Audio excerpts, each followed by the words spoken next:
ہوتی ہے جو بہرحال باہر آنی ہوتی ہے. ابھی چونکہ میں اس سے منزل سے گزر چکی ہوں, اس زمانے سے نکل چکی ہوں, اگر اب کہیں میں اس کا انالیسس کروں, جیسے مڑ کے آپ دیکھتے ہیں پیچھے, تو مجھے یہی لگتا ہے کہ میرے ذہن میں نہ فیم کا شوق تھا, نہ مجھے کچھ اس کے ذریعے سے, ظاہر ادب میں پیسہ تو ہے نہیں کہ مجھے اس سے کچھ پیسہ بنانا تھا, فیم مجھے چاہیے نہیں تھا.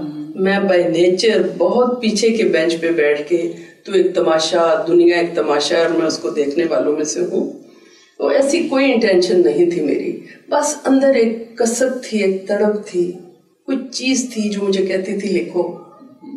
اور لکھنے کے لیے بھی مجھے ایک دفعہ ایک بہت اچھے ہمارے رائٹر ہیں مستنصر حسین تارڑ صاحب, اور ان سے میرا بہن بھائیوں والا رشتہ ہے, اب بھی تعلق ہے, میرے سینئر بھی ہیں.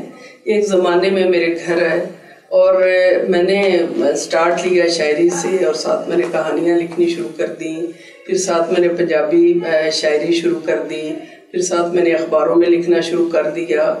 تو جیسے میں اب سوچتی ہوں کہ جیسے ایک دسترخوان پہ ایک بچے کو بٹھا دیا جائے, ایک طرف ٹافیاں رکھی ہیں, چاکلیٹس رکھے ہیں, ڈرنکس رکھے ہیں, جلدی جلدی جلدی جلدی وہ بچہ جو چیز اٹریکٹ کرتی ہے اس کو لے رہا ہے. تو میری شاید یہ حالت تھی کہ میرے اندر ایک نا شاعری کی شکل بن کے آتی تھی, جب تو میں شاعری شروع کر دیتی تھی, کہانی کی لائن آتی تھی تو کہانی لکھ لیتی تھی. آپ نے زیادہ خواتین کے لیے لکھا, آپ کی شاعری کا بھی زیادہ تر لگتا ہے جیسے محبت, عورت, اس کے جذبے, اس کی سوچ, وہ آپ بیان کرتی ہیں.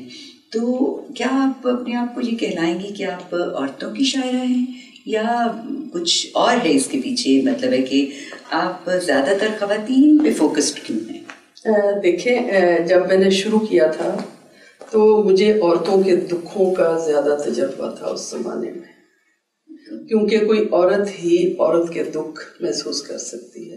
میں جس خاندان سے تھی, میں نے وہاں بھی عورتوں کو بڑے دکھوں میں دیکھا, گھٹ گھٹ کے ان دکھوں کو جیتے دیکھا. اور میں نے جو زندگی گزاری اس میں نے بھی کئی مقامات پر بہت ریزسٹنس دیکھی, بہت مزاحمت دیکھی اپنے خلاف, اپنی گروتھ کے خلاف. تو ظاہر ہے میں عورتوں کو کرنے کا پروسیس جو ہے وہ آپ کے لیے بڑا مشکل تھا, سوسائٹی کے پریشر سے, فیملی کے پریشر سے, اپنی آئی ایم شیور جو میاں بچے اور جو سسرال کے سارا پریشر ہوتے ہیں, اس میں سے آپ نکلی. تو وہ جب عورتوں کے دکھوں کو بیان کیا تو میں نے پہلی کتاب لکھی 12 آنے کی عورت. اس میں ایک کہانی تھی ادھوری عورت. عورت پہ میں نے بہت لکھا, مگر نسرین پھر میں اس عورت کے زون سے نکل کر انسان کے زون میں داخل ہو گئی کہ میں نے ادھر ہی جانا تھا. میں نے سوچا جب خدا نے دنیا بنانے سے پہلے روحوں سے عہد لیا تھا, عہد الست جو تھا, اس میں کبھی مجھے نہیں, میں بہت معمولی چیزیں جانتی ہوں اور میں زیادہ اس ٹاپک کو, قرآن اور ان تمام چیزوں کو زیادہ نہیں جانتی. میں تو خود کو طالب علم کے طور پہ بھی پیش نہیں کر سکتی, مگر جو اپنے طور پہ میں نے دیکھا ان چیزوں کو, مجھے کہیں یہ نہیں دکھائی دیا کہ خدا نے وہ جو گروہ تھا روحوں کا, اس میں عورتیں بھی تھیں, مرد بھی تھے, بوڑھے بھی تھے, بچے بھی تھے, وہ خالی روحیں تھیں, اور انہیں جسم عطا ہوئے بعد میں جا کے. تو میں نے پھر دیکھا کہ خدا تو انسان سے مخاطب ہے, خدا نے تو دنیا انسان کے لیے بنائی ہے, خدا نے تو انسان کو اشرف بنا کر جہاں بھیجا ہے, اور پھر روحوں کو جسم عطا کیے ہیں, کسی کو عورت, کسی کو مرد, کسی کو بچہ, کسی کو بوڑھا, کسی کو کچھ. تو میں پھر انسان تک میں نے پہنچنے کی کوشش کی. یعنی آپ نے عورت کی دکھ تکلیف کو پہلے محسوس کرتے ہوئے ایک سٹیج اٹین کی جس میں آپ انسان کے ریلم میں داخل ہو گئی. اب آپ کے لیے مرد عورت جو ہے وہ ایک ثانوی چیز, اور ایک انسان جو ہے وہ امپورٹنٹ ہو. پھر مجھے معلوم ہوا اس سٹیج پہ جا کے کہ خدا جو ہے وہ ایک انسان کے دل میں رہتا ہے. اللہ کی جگہ جو ہے, خدا کا تخت جو ہے وہ انسان کے دل پہ سجتا ہے. تو یعنی جو انسان ہے بڑا تو وہ ہے. اگر انسان بڑا ہوا تو اس میں عورت اور مرد اور کالے اور گورے اور دور اور نزدیک رہنے والے کی تو پھر تخصیص نہیں ہے، پھر تو وہ انسان ہے. تو خدا جو اگر دل میں رہتا ہے اور وہاں اس کا تخت بچھتا ہے تو مجھے اس انسان کی تکریم کرنی ہے، اس کی تعظیم کرنی ہے، اس کو دکھ سے بچانے کی کوشش کرنی ہے، اس سے محبت کرنی.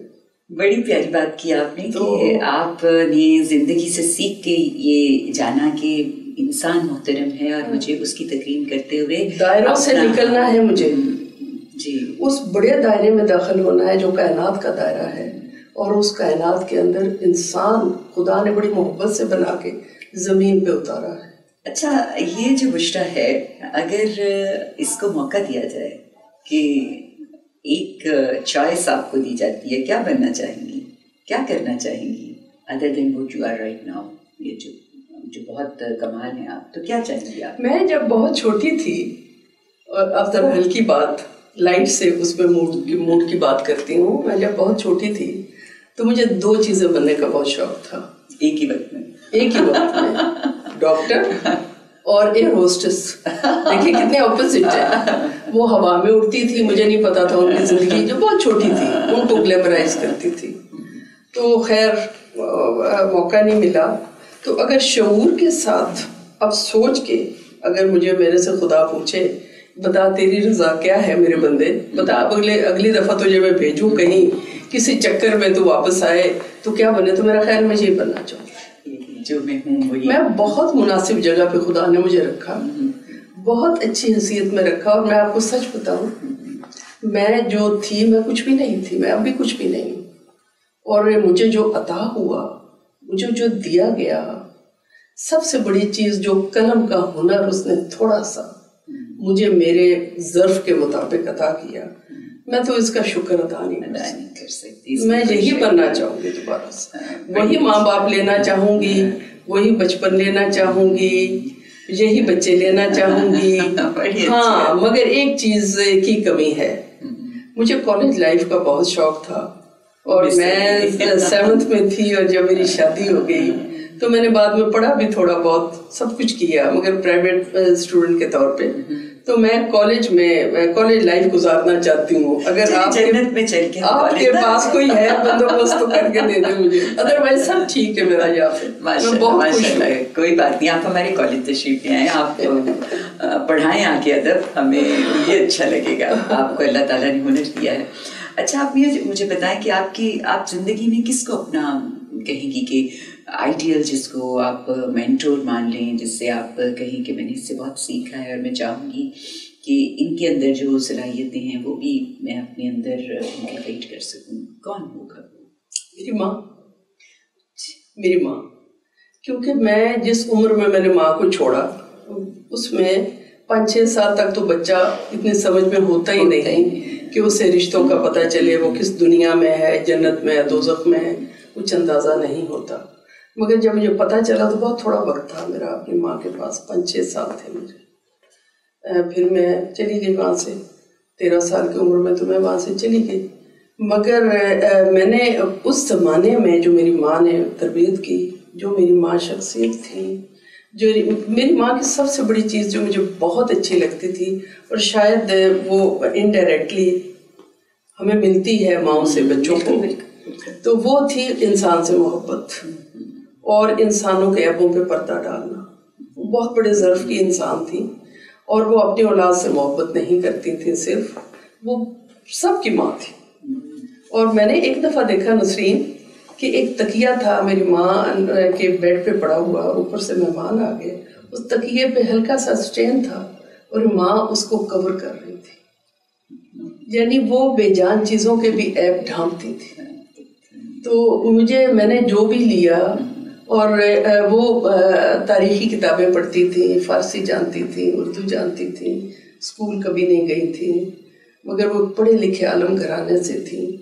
اور انہوں نے ڈائریکٹلی انڈائریکٹلی مجھے بہت ان کی طرف سے بہت کچھ ملا، بڑی دولت ملی مجھے ماں سے.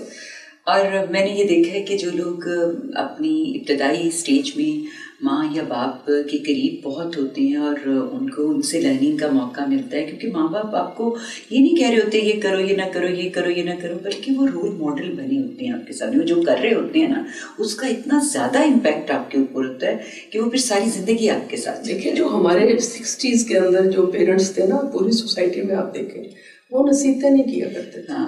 وہ بنے اس زمانے میں وہ تھے ہی ایسے، انہوں نے بچوں کو کھلا چھوڑا ہوا تھا، وہ پابندیاں بھی نہیں لگاتے تھے، وہ روک ٹوک بھی نہیں کرتے تھے، وہ خود ایسے ہوتے تھے اور وہ ماحول ایسا دیتے تھے. ملازموں کے ساتھ ان کے رویے، رشتہ داروں کے ساتھ رویے، سوسائٹی میں محلہ داری میں انہوں نے کیسے رہنا ہے، انہوں نے لوگوں کے ساتھ بیہیو کیسے کرنا ہے، کتنی خدا ترسی ہے ان کے اندر، کتنی سخاوت ہے ان کے اندر، کتنی محبت ہے ان کے اندر، وہ بتاتے نہیں تھے، وہ کرتے تھے. مجھے یہ بتائیں کہ بشریٰ اعجاز میں سے کوئی ایک چیز آپ نے مائنس کرنی ہے، کیا مائنس کریں گے؟ نسرین ایک بہت اپنی ایک چیز کے میں مجھے آج کل بہت کھٹک رہی ہے، اور میں کچھ عرصے سے جیسے آپ کہیں کہ شعور کے ایک لحاظ سے ہم اب شعور کی جس منزل پہ پہنچ چکے ہیں، یا شعور بھی نہ کہ عمر کی کہہ لیں آپ، اس میں نا ہم خود اپنا احتساب کرنا شروع کر دیتے ہیں. تو اب تو میرا اپنا میں نے کوڑا ہاتھ میں پکڑا ہوا ہے اور خود کو مارتی رہتی ہوں کہ یہ تم میں غلط ہے، وہ تم میں غلط ہے، یہ ٹھیک کر لو وہ ٹھیک کر لو. تو ایک چیز جو میری ٹھیک نہیں ابھی تک مجھ سے ہو رہی وہ غصہ ہے میرا. وہ غصہ جو ایک دم سے چڑھتا ہے اور ایک دم سے اتر جاتا ہے، اس کا ٹائمنگ آپ کہیں تو 2-4 سیکنڈ سے زیادہ نہیں ہوتا. اب آپ مجھے یہ بتائیں کہ کوئی ایک چیز جو آپ ایڈ کرنا چاہتی ہیں اپنے اندر، جس کا آپ نے سوچا ہو کہ یہ ضرور کر لینا چاہیے جانے سے پہلے.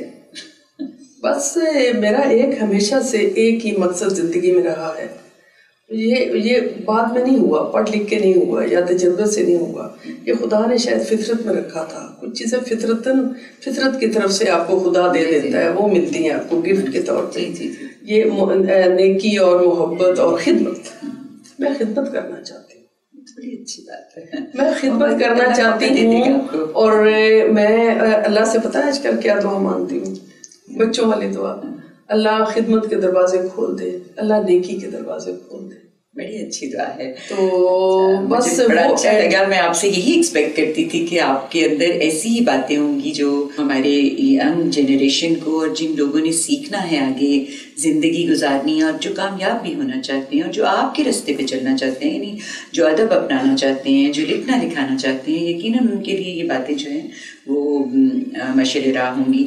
اب آپ ہمیں یہ بتائیں کہ آپ لکھتی لکھاتی رہتی ہیں، تو آپ خود کو نثر میں زیادہ بہتر سمجھتی ہیں یا شاعری میں؟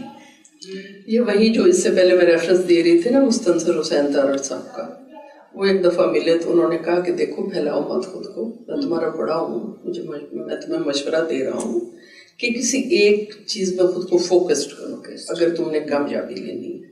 تو میرا مسئلہ یہ ہے کہ مجھے اس ٹائپ کی کامیابی چاہیے نہیں، فوکسڈ ہو کے کسی میں وہ نہیں، مجھے کسی ٹاپ پہ نہیں پہنچنا، کیونکہ میں آلریڈی جو کچھ ہوں یہ میری توقع سے بڑھ کے ہے. تو میرا اصل میں مجھے نہیں پتا، یہ تو کوئی اور ہی بتائے گا کہ پوئٹری اس کی بہتر ہے یا اس کی کہانی یا اس میں سے کچھ بھی بہتر نہیں ہے. مگر میں آپ کو بتاؤں کہ میں سوچ کے لکھتی نہیں ہوں، یہ کوئی تیسرا بتائے گا نا، میں نہیں فیصلہ کر سکتی. جیسے علامہ اقبال کہتے تھے کہ شاعری مجھ پہ نازل ہوتی ہے، تو مجھے لگتا ہے کہ عام طور پر جو اچھے شاعر ہیں وہ یہی فیل نہیں. دیکھیں فیلنگ کے بغیر تو نا میں تو شاعری بھی نہیں کہتی، میں تو چونکہ نثر میں بھی کام کرتی ہوں تو میں تو کہتی ہوں کہ نثر بھی نازل ہوتی ہے. کہ میں نے بہت ساری کہانیاں لکھی ہیں، میں آپ کو بتاؤں کہ میں نے کئی کہانیاں ایسی لکھی ہیں جن کی ایک لائن میرے پاس آئی ہے، لائن کے آگے مجھے کہانی کا پتہ ہی نہیں ہوتا کہ آگے کہانی جو کس کریکٹر کی اور لائن کہاں سے آئی ہے. جب قلم لے کے لکھنے بیٹھو تو وہ کہانی بن جاتی ہے. اچھا، جب آپ لکھ رہی ہوتی ہیں تو آپ ایزی ہوتی ہیں یا جب آپ نہیں لکھ رہی ہوتی سوچ رہی ہوتی ہیں تب زیادہ ایزی ہوتی ہے؟ نہیں، لکھنا بہت تکلیف دہ عمل ہے. اوکے. اور لکھنے کے دوران کچھ کہانیاں، کچھ کریکٹر ایسے ہوتے ہیں کہ وہ آپ کو پتہ نہیں کون سی دنیا میں لے چلے جاتے ہیں، کہاں لے کے چلے جاتے ہیں. ایک درد کے پیچھے میں نے ایک کہانی لکھی، جب شہر اپنے قدموں پر گرا، اس پہ چائلڈ ابیوز پہ، ویسے تو بظاہر وہ کہانی ہے مگر اس کے گزرے آگے حضرت لوط کے بستیوں تک وہ کہانی جاتی ہے سفر کرتی ہوئی. اس کریکٹر نے مجھے بہت تکلیف تھی, مجھے لگے مجھ پہ بیت گیا وہ کریکٹر. ایسے کئی کریکٹر آپ پہ بیت گیا. بالکل بالکل ایسا ہی ہے. اچھا چلیے اب آپ ہمیں کوئی اپنی شاعری جو آپ کو لگے کہ آپ حسب حال بھی ہو سکتی ہے یا آپ کا دل چاہ رہا ہے اس کو پیش کیا جائے, سب ہمارے لوگ جو ہیں وہ سنیں, تو آپ ذرا وہ ہمیں. میں آپ کو 2-3 چیزیں آج آپ کی اجازت سے سنانا چاہوں گی. اور بڑی دیر ہو گئی شاعری سنائے ہوئے, کیونکہ مشاعروں میں جاتی نہیں ہوں اور مشاعروں کی چیزیں میں لکھتی بھی نہیں ہوں زیادہ تر. تو یہ ایک پرانی ایک میری نظم ہے, اسی سے ابتدا کرتے ہیں. اس کا عنوان ہے آ مجھے میری آنکھوں کے پانی میں مل. مجھے میری آنکھوں کے پانی. خدا لوگ گیتوں کی بھولی ہوئی تان میں روح انسان میں مجھ کو مل. خدا لوگ گیتوں کی بھولی ہوئی تان میں روح انسان میں مجھ کو مل. مجھ کو اپنے رسولوں پیغمبروں کے گم گشتہ قصوں میں مل. ان زمینوں میں مل جن پہ تیرے صحائف کو دہرانے والے گزرتے رہے, تجھ پہ مرتے رہے. خدا صوفیوں کی عبادت میں مل, آیتوں کی تلاوت میں مل, دکھ کی بدلتی ہوئی بھید ساتھ میں مل, آرزو کی کسک میں جدائی کے سالوں میں مل, مجھ کو میرے سوالوں میں مل. خدا منڈیوں کے بدلتے ہوئے کالے دستور میں ڈالروں کے عوض بکتے ایمان کی دھوپ چھاؤں میں مل. مجھ کو عرضی خداؤں کی طاقت سے سہمی ہوئی خلق کی بے زبانی میں مل. جو ادھوری رہی اس کہانی میں مل. خدا مجھ کو بارود سے جھلسی لاشوں میں مل. زخمیوں کی نگاہوں میں پھیلے ہوئے بے بسی کے حوالوں میں مل. دل کتابوں میں مل. خدا مجھ کو گندے گناہ گار لوگوں کے خون میں تڑپتی ہوئی شرمساری میں مل. خدا مجھ کو گندے گناہ گار لوگوں کے خون میں تڑپتی ہوئی شرمساری میں مل. اوڑھنے کی شکایت میں پلکوں سے گرتے ہوئے رت جگوں کی بغاوت میں مل. مجھ کو بھولی ہوئی میری اپنی نشانی میں بحر غم میں دھڑکتی ہوئی تشنا کامی میں مل. آ مجھے میری آنکھوں کے پانی میں مل. واہ واہ, آ مجھے میری آنکھوں کے پانی میں مل. تو پھر کہاں ملے, کہاں ملے, کہاں ملے؟ وہ تو ہر جگہ ہے. ہر جگہ ہے, وہ تو ہر جگہ ہے. وہ تو بھیس بدل کے ملتا ہے. مجھے بھی ایسا ہی لگتا ہے کہ بس آپ کے اندر خواہش جو ہے وہ جاگ جانی چاہیے, تو پھر آپ کو ہر جگہ وہ آنکھ ہو نا, تیسری آنکھ کھل جائے تو وہ ہر جگہ ملتا ہے آپ کو. اور وہ ہم اپنی مرضی سے کھول بھی نہیں سکتے, توفیق مانگ سکتے ہیں. بالکل. ایک میں نے نسرین آپ کی اجازت سے میری دنیا کے مردوں کے لیے ایک نظم لکھی ہے. ناراض نہ کر دیجیے گا انہیں. ہاں کیا پتا ناراض ہو جائے. چلیے. اور میں آج کل پچھلے 1-8 سال سے نا عجیب نظمیں لکھ رہی ہوں, تو ان عجیب نظموں میں ایک یہ بھی نظم ہے. ابھی میں انسان کی بات کر رہی تھی نا, تو جو مرد کے اندر بھی تو ایک انسان ہے, تھوڑا سا. اس کا ٹائٹل ہے مجھے مرد اچھے لگتے ہیں. اچھا جی. مجھے مرد اچھے لگتے ہیں, جنگجو بہادر اور میدان جنگ میں پیٹھ نہ دکھانے والے. یہ تو ہیروز اچھے لگتے ہیں. مجھے مرد اچھے لگتے ہیں, جنگجو بہادر اور میدان جنگ میں پیٹھ نہ دکھانے والے. مجھے مرد اچھے لگتے ہیں, درویش, فقیر, سالک, جوگی, سادھو اور ناتھ, راہ سلوک کے مسافر اور نیک دل شاعر, بھیگے ہوئے دلوں والے نغمہ گر, مصور اور نئے نواز, معلم اور متعلم, جن کی نگاہیں پرانے رازوں اور دل مدفون خزانوں جیسے ہوتے ہیں. مجھے مرد اچھے لگتے ہیں اپنے باپ جیسے خوبصورت اور نفیس, ملائم اور کھردرے, جو موبساں, حیرت لیم اور شرر کو اپنے دور دھسے کے حجرے میں بیٹھ کر تلاوت کرتے ہیں اور بظاہر نہایت غیر ادبی زندگی گزارتے ہیں۔ مجھے مرد اچھے لگتے ہیں جنگ ناموں، مثنویوں اور طلسمی کہانیوں کے کرداروں کے ساتھ اٹھنے بیٹھنے والے، الف لیلا کے ابو الحسن اور سندھ باد جہازی جیسے سر پھرے اور دیوانے، پہلے پہر کی رات کے خواب جیسے قیمتی اور بردبار، بغداد کی گلیوں کی طرح پراسرار اور مزاروں جیسے پرشکو مگر خاموش، جن کے کندھوں پر بیٹھ کر چھوٹی چڑیاں بے فکری سے دانہ چگتی ہیں اور صوفی کبوتر غٹر گھوں کرتے ہیں، جو شہرزاد کی کہانیوں کو جیب میں رکھے رکھے نیند کے گھونٹ بھرتے رہتے ہیں مگر سوتے نہیں۔ مجھے مرد اچھے لگتے ہیں جو ننھے بچوں، متروک بوڑھوں اور پرانے درختوں، پرندوں، جھاڑیوں اور برگدوں جیسی عورتوں کی حفاظت کرتے ہیں اور جتائے بغیر ان سے محبت کرتے ہیں۔ واہ، بہت ہی خوب۔ آپ نے تو سارے وہ مرد اکٹھے کر دیے جو کہ اب ملنے محال ہیں۔ ہو سکتا ہے کہ اب تو وہ سارے مرد ملنے محال ہیں، لیکن اللہ کرے کہ ہمارے ارد گرد ایسے لوگ، مگر ہم سوچ تو سکتے ہیں، ہم سوچ سکتے ہیں۔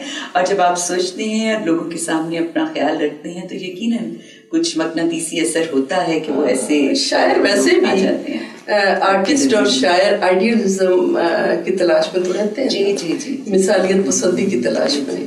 تو مثالیت پسندی کے لحاظ سے جو ایک دنیا تخلیق کی جاتی ہے اس کے کردار تو ایسے بہت پیارے، بہت ہی پیارے کردار۔ میں تو ایسی امیجنیشن کی اس راستے پہ چل نکلی تھی جہاں مجھے واقعی ایسے پیارے پیارے لوگ نظر آ رہے تھے۔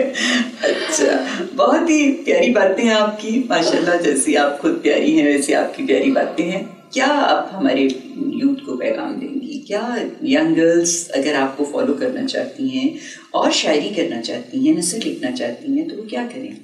دیکھیں، میں نصیحت تو خیر کیا کروں گی، مگر میں ایک دو تین چھوٹی باتیں بتانا چاہتی ہوں اپنے تجربوں کے حوالے سے، کہ جب میں شاعری کی دنیا میں آئی اور لکھنے کی طرف آئی تو میرے خاندان میں دور دور تک کسی نے اس فیلڈ میں کوئی بھی نہیں تھا اور کسی کو اندازہ بھی نہیں تھا۔ دور سے پروین شاکر کو دیکھتے تھے، دور سے ہم زہرا نگاہ کو دیکھتے تھے اور باقی جو ہماری بڑی بڑی خواتین ہیں ان کو تو لاشعوری طور پر انہیں آئیڈیلائز بھی کرتے تھے، مگر مجھے پتہ نہیں تھا کہ ادب کی دنیا اندر سے کیسی۔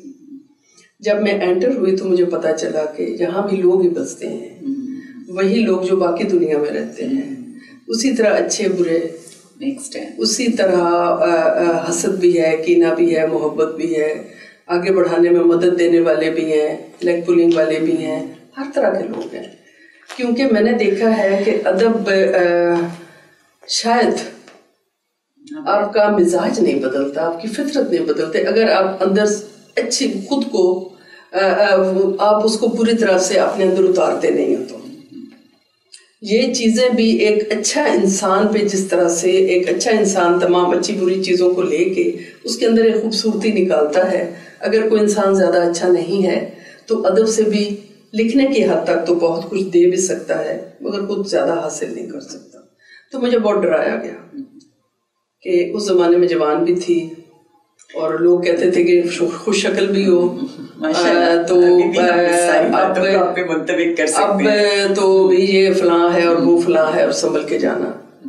تو خیر میں نے جو تجربہ کیا، میں زیادہ کلوز نہیں ہوئی، میں نے دیکھا ہے، میں نے زندگی سے یہ تجربہ سیکھا ہے، اپنی ادبی زندگی سے، کہ آپ اگر سیدھے راستے پر ہو اور میرٹ کے ساتھ آپ سامنے آنا چاہو تو بہت سارے مددگار ملتے ہیں۔ بالکل بالکل، اور سچائی اور میرٹ اور مقصد اپنا راستہ خود بنا لیتے ہیں۔ بالکل بالکل۔ تو میں نے گھر سے بیٹھ کے لوگوں کو چیزیں بھیجی، بڑے بڑے لوگ تھے اس زمانے میں، ڈاکٹر وزیر آغا تھے، احمد ندیم قاسمی صاحب تھے، منیر نیازی، پتہ نہیں بہت بڑے بڑے لوگ تھے، کراچی میں بھی ادھر بھی۔ تو بعد میں ان سے ملاقاتیں ہوئی، میں نے ہمیشہ سب کو سپورٹنگ پایا۔ تو میں اپنے بچوں سے یہی کہنا چاہوں گی، کسی سٹوری پر کان نہیں دھرنا، اگر آپ نے اپنی لائن سیدھی ڈرا کر لی ہے تو سیدھے راستے سے اگر آپ ادھر ادھر نہیں ہٹیں گے تو انشاءاللہ آپ بہت آگے تک جائیں گے. سچ آپ کے ساتھ ہونا چاہیے. آپ کا مقصد فیم اور اپنی شکل دکھا کے آگے بڑھنا ہے تو پھر اس کی لائف بہت تھوڑی ہے. اگر سچ مچ آپ نے ایک رائٹر کے طور پر اپنا راستہ بنانا ہے, ایک سچے انسان کے طور پر اپنا راستہ بنانا ہے, تو پھر آپ آنکھیں بند کر کے سیدھے لائن اپنی پہ چلتے جائیں. اور میں نے ایک اور بات بھی سنی تھی خواتین لکھنے والیوں کے حوالے سے کہ ان کے گھر ٹوٹ جاتے ہیں جو ادب میں آتی ہیں, ان سے گھر والے خوش نہیں رہتے. علیحدگی تو یقینی ہے, بچوں کی ناراضگی بھی یقینی ہے, خامد کا چھوڑ جانا بھی یقینی ہے, بدنامی بھی یقینی ہے. مجھے یہ تو نہیں پتا میں کتنی نیک نام ہوں, مگر میں نے یہ کوشش کی ہے اور میں یہی اپنے بچوں کو بتانا چاہتی ہوں کہ اگر آپ اپنی ذمہ داریوں کو پوری طرح سے نبھائیں دیانتداری کے ساتھ, اور اپنی پریورٹی اگر آپ اپنی فیملی اور گھر رکھیں, تو پیرالل چیزیں آپ کی یہ شوق بھی ساتھ ساتھ آپ خوبصورتی سے چلائے جا سکتے. جو آپ کے اندر ہے وہ ان اینی کیس باہر آ جائے گا انشاءاللہ. جی, بہت ہی قیمتی باتیں ہیں آپ کی, بہت پیاری باتیں ہیں. اللہ آپ کو ہمیشہ خوش سلامت رکھے. آپ ہمارے پروگرام میں آئیں, ہمارے یوتھ کو اپنے پیغام دیا, اتنی پیاری شاعری سنائی, آپ کا بہت شکریہ. انشاءاللہ پھر ہم آپ کو دوبارہ کسی پروگرام میں دعوت دیں گے. اور جی ناظرین, تو دیکھا آپ نے آج ہماری مہمان نے ہمیں بہت پیاری باتیں سنائی اپنی خوبصورت شاعری کے ساتھ, جو انہوں نے خدا سے ہم کلام ہوتے ہوئے بات کی, اور جو اپنی خواہش انہوں نے بیان کی ہماری اپوزٹ جینڈر کے حوالے سے, مردوں کے حوالے سے. دونوں ہی بڑی پیاری نظمیں تھیں. آئی ایم شیور آپ نے ان کو انجوائے کیا ہوگا. اور ان کا جو پیغام ہے کہ آپ اگر کامیاب ہونا چاہتے ہیں تو سر پھینک کے چلنا شروع کر دیں, ادھر ادھر کی باتیں نہ سنیں. اگر آپ کے اندر کریٹیوٹی ہے, اگر اللہ نے آپ کے اندر کچھ ڈالا ہے, تو وہ یقیناً باہر آئے گا اور دنیا اس کو اپریشیٹ کرے گی. اس پیغام کے ساتھ اجازت چاہوں گی. انشاءاللہ اگلے پروگرام میں نئے مہمان کے ساتھ آپ کی خدمت میں حاضر ہوں گے. تب تک کے لیے اللہ نے